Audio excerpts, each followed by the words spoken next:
Your personal data is being collected, sold, and exploited in ways you may not even realize. Companies are tracking your every move online, gathering sensitive information about what you buy, where you go, and even how you think.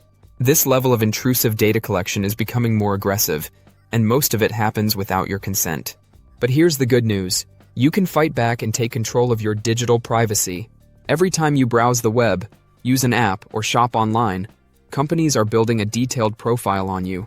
They use this data to target ads, manipulate prices, and even influence your decisions. The worst part?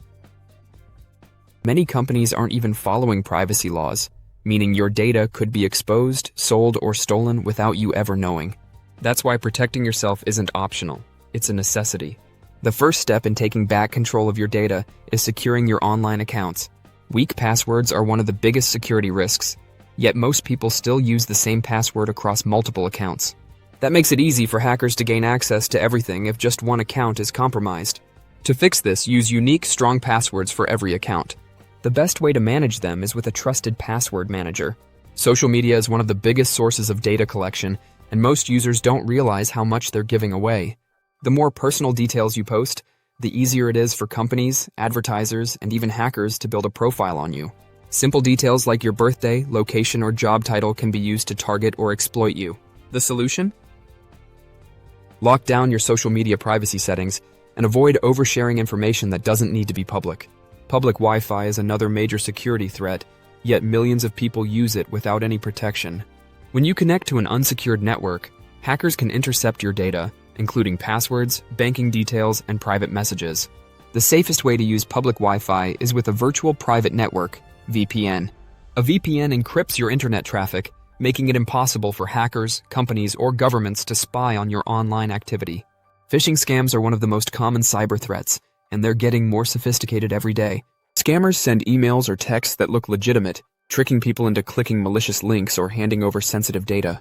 The best way to stay protected is to never click on suspicious links, even if they look like they're from trusted companies or banks. If an email or message feels urgent or too good to be true, it's probably a scam. Your web browser is also collecting a shocking amount of data about you. Most popular browsers track your searches, browsing history, and even your location. But there's a simple fix.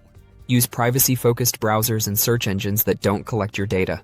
Switching to a more secure browser can drastically reduce the amount of personal information being tracked. One of the biggest mistakes people make is not checking website security before entering personal details. If a website doesn't have HTTPS encryption, any data you enter could be intercepted by hackers. Before filling out forms or making purchases online, always check for the lock symbol in the address bar. If it's missing, do not enter any sensitive information. Software updates aren't just for new features. They're designed to patch security flaws that hackers actively exploit. Many people put off updates, leaving critical vulnerabilities open for attack. To stay protected, enable automatic updates on your devices and software. Keeping everything up to date is one of the easiest ways to prevent cyber threats. Two-factor authentication, 2FA, is one of the most effective ways to protect your accounts, yet many people don't use it. This simple security step requires an additional verification code, making it much harder for hackers to break in, even if they steal your password. Every important account, especially email, banking, and social media, should have 2FA enabled. Your financial data is another major target for cybercriminals. Hackers can steal credit card details, make fraudulent purchases, or even open accounts in your name. That's why it's essential to regularly check your financial statements and credit reports. The sooner you spot suspicious activity, the easier it is to prevent major damage. Understanding privacy laws and your rights can also help you take control of your data. Many companies rely on users not knowing how much control they have over their information. Some regions allow you to request companies delete your data, giving you more power over what gets stored and shared. Staying informed is one of the best ways to fight back against invasive data collection. Data collection is happening on a massive scale, but you don't have to be a victim of it. By taking a few simple steps, you can protect your privacy, stop companies from tracking you, and reduce your online footprint. The internet should be a place where you control your information, not a playground for corporations to exploit your data. Would you take steps to protect your digital privacy, or do you think data collection is unavoidable? Let us know in the comments below. Like, share, and subscribe for more updates on AI and cybersecurity.